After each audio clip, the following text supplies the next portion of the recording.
das coisas que você falou, que a gente estava conversando aqui também, era sobre a presença nas redes sociais, na internet, né, de uma forma geral, que é um ambiente que é, de certa forma, dominado pelo candidato Pablo Marçal.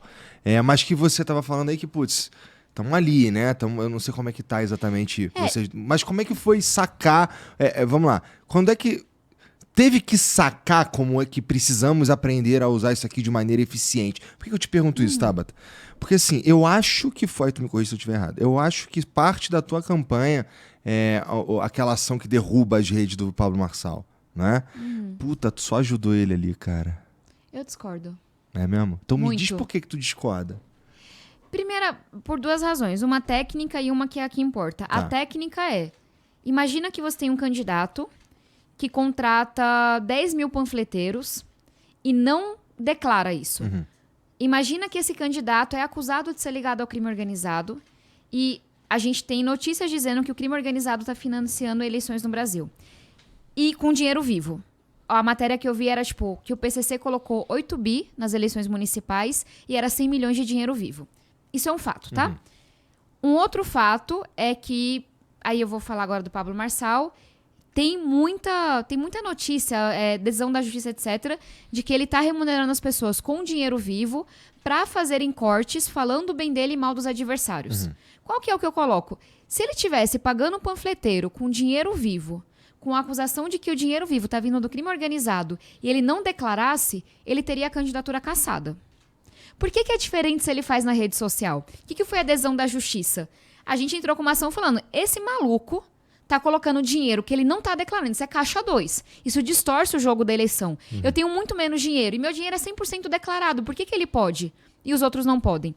E aí a justiça diz, a gente não sabe ainda se ele pode ou não ser candidato, porque a justiça brasileira não sabe lidar com rede social. Fato, não tá preparada para esse tempo de hoje em dia. Concordo. Mas eles falam, dado que tem aqui muita evidência de que ele tá pagando as pessoas sem declarar para turbinar a rede social dele, ele vai ficar durante a eleição sem poder usar esse instrumento. Não é sobre o que ele fala. Ele fala muita merda o dia todo.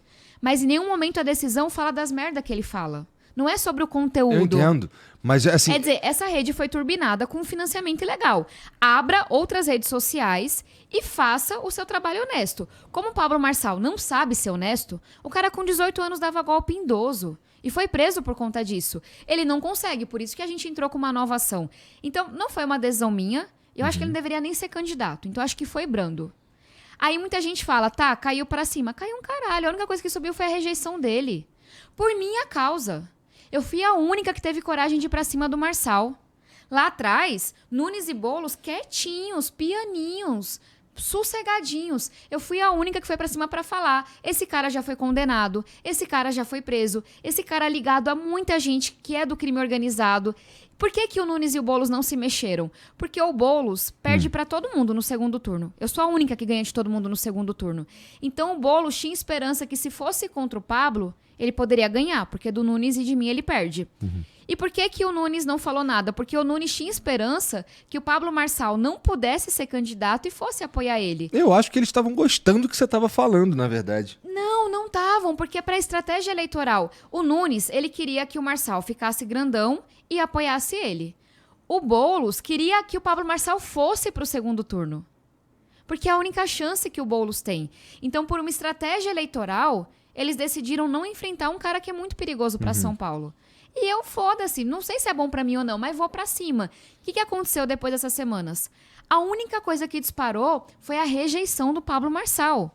As pessoas não sabiam quem era Pablo Marçal. Elas achavam que ele era um coach, somente.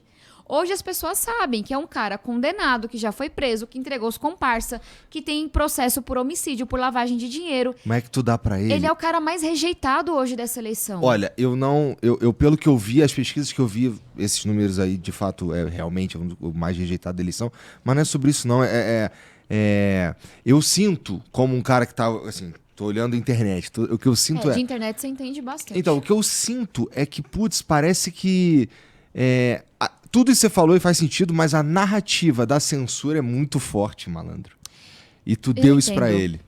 É aí que eu discordo. Primeiro, de novo, não é pouca coisa o tanto que ele é rejeitado entre mulheres da periferia. E foi isso que eu dei a ele.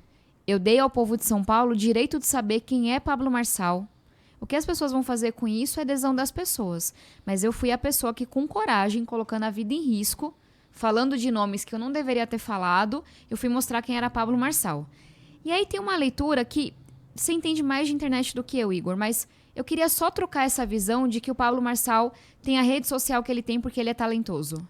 Não é o rostinho harmonizado dele, não é o carisma dele, não é a loucura dele. Pablo Marçal coloca muito dinheiro na rede social. Pablo Marçal fez milhares de impulsionamentos na Meta que ele não declarou. A gente tem uma ação mostrando que Pablo Marçal continua pagando as pessoas com dinheiro vivo para divulgarem os vídeos, falando bem dele e falando mal dos adversários. Porque fica um pouco dessa mística de Pablo Marçal domina o debate. Não é. Ele tem instrumentos que a gente não tem. Ele não segue as regras do jogo. Ele tá nadando nesse mar da internet com armas que os outros não estão. Então, assim, qual que é a reação? É porque o cara tem muito dinheiro na rede social e consegue impor a narrativa dele. Você vai ficar paralisado? Mas o Brasil só se fode com essa impunidade toda. A gente precisa de gente corajosa, que se levante, que denuncie. O judiciário tá pronto para lidar com isso? Não tá. Não tá. Para essa eleição, não tá. Eu tô todo dia recebendo imagem pornográfica feita com IA minha. Eu vi isso, eu vi todo umas notícias dia. sobre isso. E a justiça não faz nada. Não faz nada. Deixa as imagens circularem, não toma nenhuma decisão. O judiciário não está pronto para lidar com rede social, nem com internet, nem com IA, nem com robô, nem com nada. Agora, ficar calada... Quando eu fui candidata, 6, 7 anos atrás, minha mãe falou, você é bocuda do jeito que é, não sobrevive um dia. Graças ao bom Deus, estou inteirinha sobrevivendo. Eu não vou ficar calada. Sabe por quê? Ser prefeita de São Paulo não é um docinho de coco. Não é mesmo. Eu vou ter que enfrentar a máfia.